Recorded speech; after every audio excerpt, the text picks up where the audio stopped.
Adventures in time and space. Transcribed in future tense.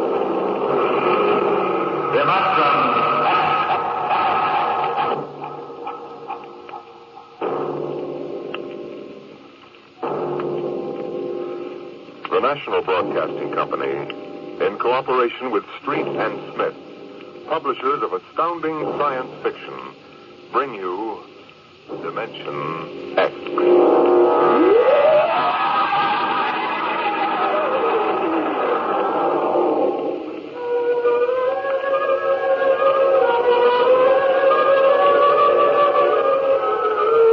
The rocket drove through space like a silver fish in an endless tank, the stars in black velocity swirling by. Inside her case, tiny, finite specks of humanity controlled the tremendous power that impelled her so relentlessly toward the other galaxies. Who were these men? What mad, fantastic need and desire had caused them to abandon Mother Earth and venture to the ends of the universe? Captain Hollis. What is it, Stone? Magnetic storm dead ahead, sir. And the aperture? About 100-mile gap between elements, sir, but shifting rapidly. Switch on the radar screen. Let's have a look. Yes, sir. There are asteroids in it, Captain. I see that. Thank you, Stone. Sir? What? Any change in course? What for? The storm, sir. If I decide to change course, I'll issue the order. At the rate we're approaching, it'll be too late to issue an order. Mr. Stone, do I need to remind you who's master of this ship? Look, sir, there are 25 other lives to be considered besides your own. Those asteroids shipped at our course. That's enough, Stone. It's not enough, Captain. Return to your post. Captain, for God's sake, don't be pig-headed about this. There's a magnetic storm dead ahead. Are you going to risk the lives of all of us just so you can hang your hat on some lousy interplanetary record? We know this means a lot to you. Sure, you can be fleet admiral if you beat those Asiatic ships to Venus. That's fine, but we value our lives. I happen to value my life just as much as any man aboard this craft, Mr. Stone. But I wasn't brought up to be a lily-livered dare-nothing. Now get back to your post, or I'll have you court-martialed. Well, Mr. Stone? Okay. Okay what, Mr. Stone? Okay, sir.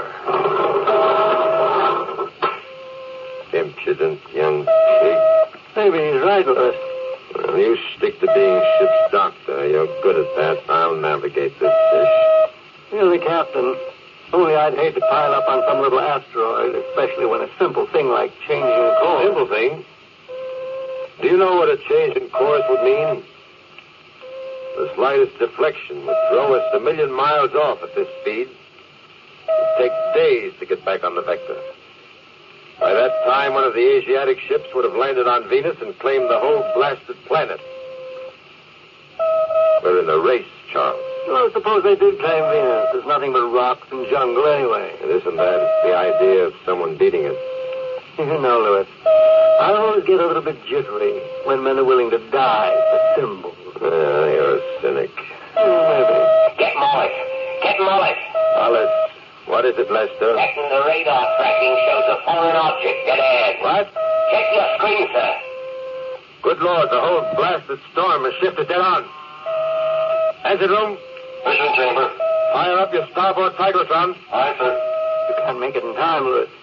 Listen to that radar bounce. Shut up. Now hear this. Now hear this. Condition red. Fasten your spacesuits. Forward cyclotron at capacity. Open the fission chamber. Emergency blast. Aye, sir. It's it off. You think we'll make it? We've got to make it. Suppose one of those asteroids decides to shift. Will you shut up? It doesn't sound good, Lewis. Another 5 seconds. 4, 3, 2. Lewis, a meteorite. Good God! Look out!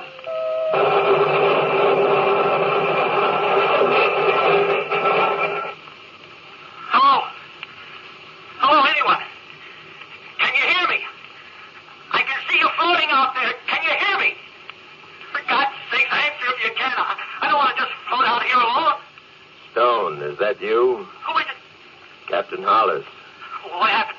We struck an asteroid. Ship blew up. Is anybody else alive? I don't know. I can see some spacesuits floating in space not far from me, but I don't know if they're alive. Maybe they just don't hear us. Their radios are working, they do. Hello? Hello, somebody? Doc, is that you? Lewis? Yes. Thank God. Anybody else alive? Stone. Hello, Doctor. Oh. Are you all right? Okay so far. That's 3 of us, anyway. Lewis, Yes? we seem to be moving away from each other. That's right. I can hardly see you now. It's the momentum. We were all thrown in different directions. Since there's no friction, we'll pick up speed. Isn't there some way we could stick together at least? I'm afraid not. If there's no friction, then there's nothing to stop us. That's right, Stone. But then we'll just keep falling. Maybe forever. Not forever. You'll fall until you get into one of the gravitational fields of some planet. After that, you'll fall toward the planet. Mother in heaven, what a way to die. Nobody's going to die. Those Asiatic ships will be along this way. We can radio to them when they get in range. Aren't you forgetting something, Lewis? What's that? The commanders of those other ships may not be quite so willing to run through a magnetic storm. They may have altered course. If they have, they won't come within 1,000,000 miles of us. We'll have to take our chances on that. It's a long way down. A long, long way down. Let's have no talk of that kind, Stone. I don't want to die. Stone, I said, can it? Can it yourself. What? You heard me. This is a mutiny of one.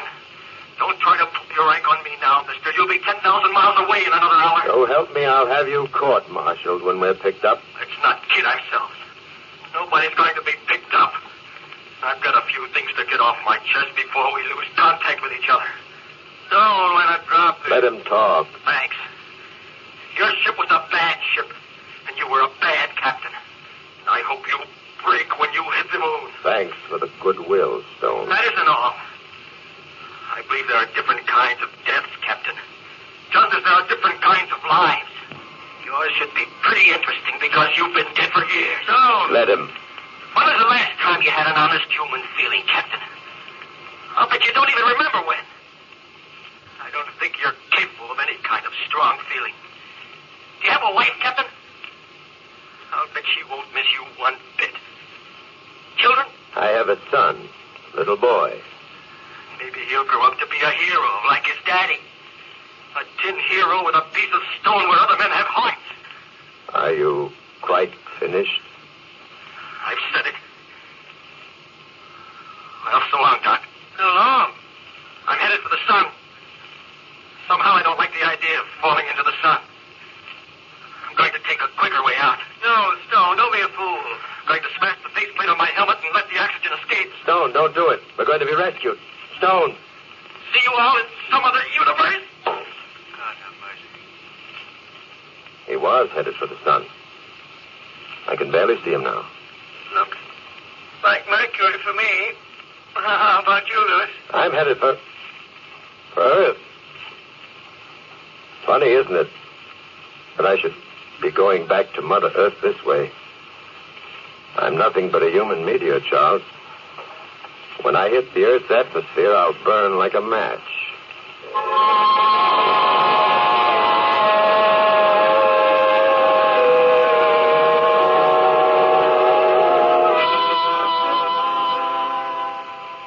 Charles. Charles, can you still hear me? I can hear you. It's getting fainter now. We must be several thousand miles apart. We should be able to talk for another 20 minutes or so at the speed we're falling away from each other. What are you thinking about, Lewis? I was thinking about Stone. What he said. Don't let it get you. You know, in a way, he was right. He was insane. The shock knocked him off balance. No. Each of us dies in a different way. Each of us has his own life to look back on. Huh? What's that? I don't know. It sounds like Lester. Hello? Hello, Lester. Can you hear us? so. It's possible that the sending unit of his radio is working, but the receiving unit is damaged. Singing good stuff to keep up his nerves. Right there. Hello? Hello? Anybody alive? This is engineer's mate Harry Lester. Hello? Mother of heaven, ain't there somebody that talks to me at least? Lester, can you hear me? No. Listen, anybody. If you can hear me, this is engineer's mate Harry Lester. We had an accident. We were... Oh, what's the use? He doesn't even know we can hear him. Poor devil may have forgotten to switch on his receiving unit. Well, there are three of us again anyway. It isn't much comfort. Maybe Stone's way is best. Don't be a fool. They're going to be picked up. I doubt We it. must. I must. I've too much to accomplish in life to die like this. A fellow like Stone or Lester, they come a dime a dozen. But I was in line to be commander of the whole fleet. You know what that means, Charles? Commander of the hemisphere. No, I don't know what it means. I never wanted to be commander of anything but myself. And I never even came close to that. Helen was counting on it. Stevie, too, in his own little way. It's hardest for Helen. Stevie's too young to understand. He'll know. He'll know his daddy went out with a ship. Like a man. They'll give him a medal. Louis, I'm beginning to think that maybe Stone was right about you. Huh? What do you mean? Oh, nothing. No, Charles. I want to know. We've shipped together a good many years. You never told me what you really think of me, whether or not you've envied my success. I'd like to know now. We've nothing to do but talk anyway. I've never envied anything except the fact that you're falling back to earth, Louis. I've admired you as I admire some sort of perfect machine. But that's where it stopped. You know the trouble with you, Louis? Well? You can't cry. What? You can't cry. Well, men don't cry, only children. That's what I mean, Louis. You can't cry. I don't know what the devil you're babbling about. Well, skip it. Now, look here. There's one thing... I had a wife on Mars. I had a wife on Jupiter. And I had a wife on Venus. Everyone made money and treated me swell. What's he babbling about? I don't know. He seems to be reminiscing about his life. I had some nice times, I did. Oh, Roxy. She didn't know about any of them others. Roxy. Married 15 years and she still looks like a schoolgirl. And there's a boy, too. I wonder what he's doing now. Like he's not in some mischief. I remember when I was a little boy. I said to him, now, my son, take good care of your mom and don't get fresh with the girls. He'd slap me if he didn't wink at me and smile that winning smile of his and say, all right, Dad, take care you come back well. All in all, we miss you terrible much. Oh, well, Eddie, Lister, you can't complain. You've had the best of it and some to spare. Simple soul. Too simple. I envy him. Why? Because he has all that to hang on to. Women always frightened me. I ran from them. Always wanting them and jealous of men like Lester for having them. And jealous of him for being able to spend money without fear and for as much happiness as he could have in his own wild way. Haven't you ever wanted that? Don't be a fool. The difference between us and Lester is that he lives in the present. He gets into the experience of the moment. You and I, Louis, we live in the past and in the future, but never in the present. Could we change the subject? I thought you wanted to talk. Well, let's talk about something else. Charles? Charles? Charles, are you there? Charles, answer me! I just switched to my auxiliary battery. I'm sorry. Well, don't do that. Afraid to be alone? I've never been afraid of anything in my life, and you know it. I wonder. It's a long way back down. Why doesn't he shut up? Louis. What? Louis, I got myself into a meteor swarm. Some little asteroid. Meteors? I think it's that Myrmidon cluster that goes out past Mars, then swings in towards Earth once every 5 years. I'm right in the middle of it now. It's like a big kaleidoscope. All kinds of colors and shapes and sizes. God, it's beautiful, all that metal. I'm going with them. They take me with them. Well, I'll be doggone. Remember when you were a kid, Louis? Held a kaleidoscope to your eye, gave it a twirl? That's what I'm part of now. Keep talking. I can barely hear you now. They're taking me off, Louis. So long. Charles! Charles, don't leave me alone like this! Charles! Charles!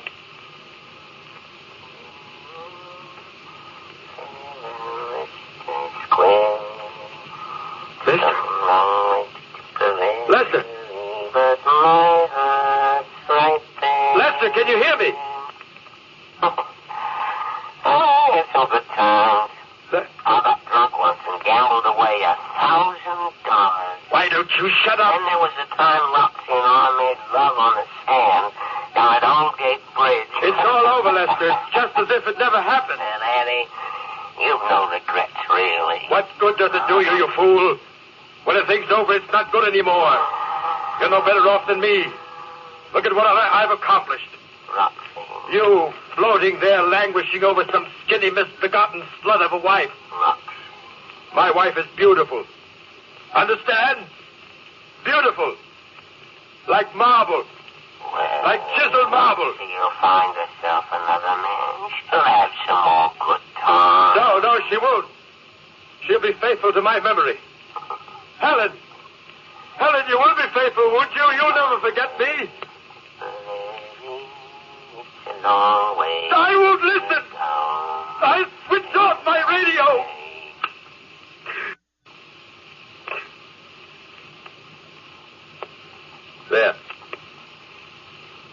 There, that's better. You're alone now, Captain Hollis. Alone with yourself. And your thoughts. And your memories. Going back to Earth like a human rocket. And remembering.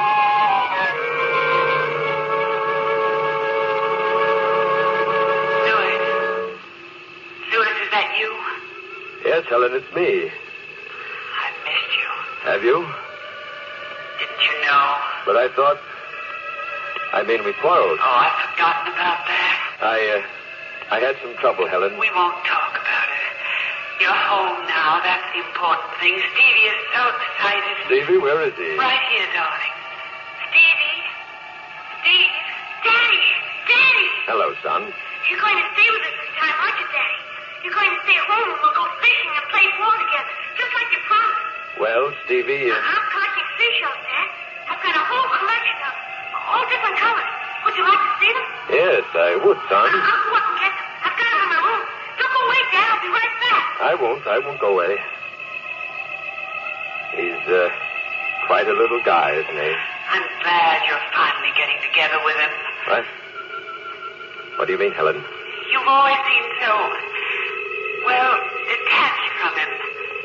Steve is a sensitive little creature. All he ever wanted from you really was just a little affection and respect, Louis. Just a little respect for the things he felt and wanted. I've been a good father. Nobody can ever say I haven't been a good father. Certainly not you, not after what happened. Don't get defensive, Louis, please. I'm trying to bring us a little closer together. I've given him everything a boy should have. Toys, boxing gloves. I've taught him to hunt and take care of himself. Yes, you've done all those things. Well, then. It's just, sometimes when he's come to you, he feels so alone. All he wants is for you to put your arms around him and reassure him, that's all. He's going to be a man. I don't want him to be soft. What is it, Louis? What is there about being soft that you despise? Sissy's are soft. Christ was soft. Now, don't start that business again, will you? I'm trying to make you understand, please. I understand what you're trying to do. You're like all of them. They want to make you a woman. Like them. They want to drain you of your manhood so they can control you, manipulate you. You won't understand, will you? You won't trust me or anybody else, including yourself. Now you're talking belly wash again. Oh, let's not build that wall between us, Louis. Not this time. I have it all planned when you came back. We'd get out to the beach. Remember the spot where we used to swim? In the moonlight, you can see the water all luminous and green. And then we could have a picnic supper there, just you and Stevie and me. Stevie could sleep on the blanket. We could go for a swim. Maybe we could recapture it, Louis. It wasn't always like this. Maybe if we went back. I'm sorry, Helen. I'd like to, really. But, well, I'm shipping out tonight. Tonight? I've got a new command, new ship. Having lunch with the Admiral this afternoon. But you said you'd stay. This is an important thing, Helen. This is the most important thing that ever happened to me. More important than going for a swim. You don't get a chance of being fleet commander every day. You can go for a swim anytime. Yes, but we never do. Now, look, honey. Ever since I was a cadet, I've been pointing toward this job. It's big. If I'm a success, you can name your own ticket. Big house up in Connecticut. Chauffeur. Finest schools for Steve. I want you, Louis. Now, don't be unreasonable. Don't you be unemotional. What? I said don't be unemotional. I don't understand. No, I don't suppose you ever will. Let's not quarrel. Why do we always end up quarreling? Well, it's almost time now. Louis, let's try once more. Goodbye, Helen. Say goodbye to the boy. All right, Louis. Goodbye. Helen. Where are you, Helen? Helen? Oh, no, I must be going out of my mind. The whole thing was nothing but a dream. If only I had someone to talk to. Captain Officer, is that you? Lester? Yeah. No, it's just another part of the same nightmare. Captain Officer, can you hear me? Why must I be tortured like this? Captain, if you can hear me, for heaven's sakes, answer. I found a tube loose in this receiver. I can hear you talking to yourself. Lester, is it really you? Yes, sir. Thank heavens, Captain. Any of the others still alive? Stone went to the sun. Dr. Carter went off with a meteor swarm. The others are scattered all over the universe by now. I'm headed right for Earth. I'll be in the orbit soon. Well, it's good to hear your voice, sir. I was going insane all by myself here. Seems like I've been singing and talking the old bloody night. We heard you. I'm glad we can reach one another. Yeah, me too, sir. Are you really glad, Lester? I should think you'd hate and despise me. Why, sir? I could have saved us all by changing course. Well, the way I see it, Captain, you did what you believed in. That's the way each of us has to do. Thank you, Lester. Yeah, how long do you figure we got, sir? Not long, I'm afraid. At least not me. It's a terrible thing, ain't it, Captain? I mean, knowing you're going to die and not being able to do anything. At least you've got pleasant memories. Me, sir? No, I never married to a hell of beans. I should think you'd have some good thoughts to remember yourself. I never lived, Lester. Sir? It's true, I never lived. But you were wise. We were strangers. We never knew each other. A son? A son.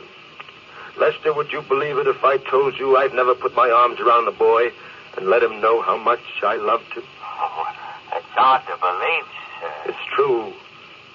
It's odd that you talking like this, Captain. I always envied you your position. You were commander. I thought so, too, but I know better now. My whole life was nothing but a running away from my own feelings. I had everything I really wanted. All I had to do was reach out my hand. There was Helen, Stevie, pleasures. And I turned my back and looked at the stars. When they came to me filled with their love and their warmth, I ran. I fled to the stars and to the ends of the universe. It was all so wrong. How do things like that happen to us, Lester? I don't know, sir. We were going to be divorced, Helen and I. Oh? Stupid, idiotic. Or maybe you'll be picked up, Captain. There's lots of spaceships taking off from Earth. Maybe one of here before you hit the atmosphere. If I dare to hope. We aren't that lucky, Lester. Not many get a second chance. Well, keep I hoping. can see you now, Lester. Mother Earth, big and green and rich. Won't be more than a few minutes at this rate. Oh, still something. Captain, you still there? Yes, I can feel the friction starting now. I'll burn in a minute, and I'll be scattered like ashes all across the land. Funny, that's a useful act, isn't it? To help other things grow? Oh, now don't talk like that, Captain. I'm sorry, Lester. You're a good man. I hope they rescue you. Well, I believe you're a good man, Captain. Maybe, Lester. Maybe I am after all. Oh, you just got a bit twisted, somewhere, that's all. It wasn't your fault. No, it wasn't my blame. Funny. Sir? I feel a sense of calm now. Almost relief. Did you ever get out of a cold shower and feel like a new man? Clean and ready for breakfast and a new day? I have a feeling like that. It's a beautiful old earth, Lester. Good to go home. I wonder if anyone will see me. Captain!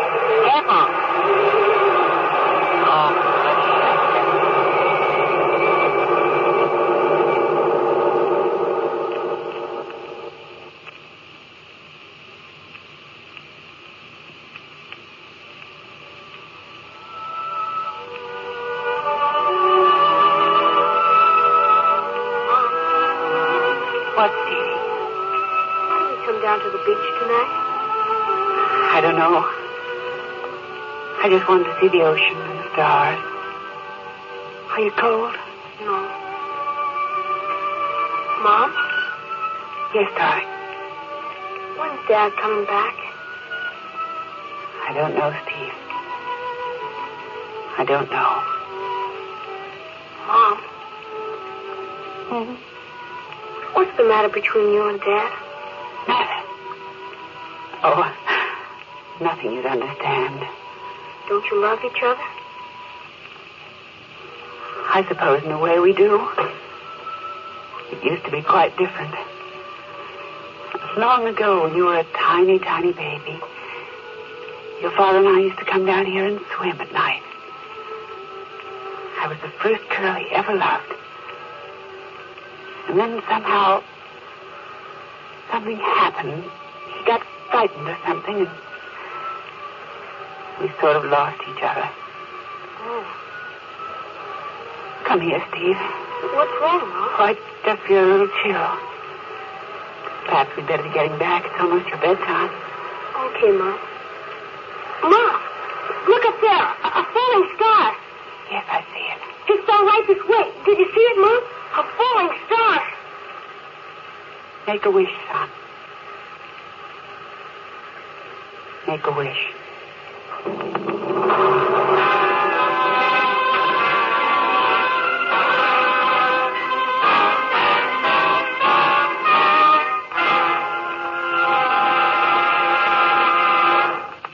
You've just heard another adventure into the unknown world of the future. The world of...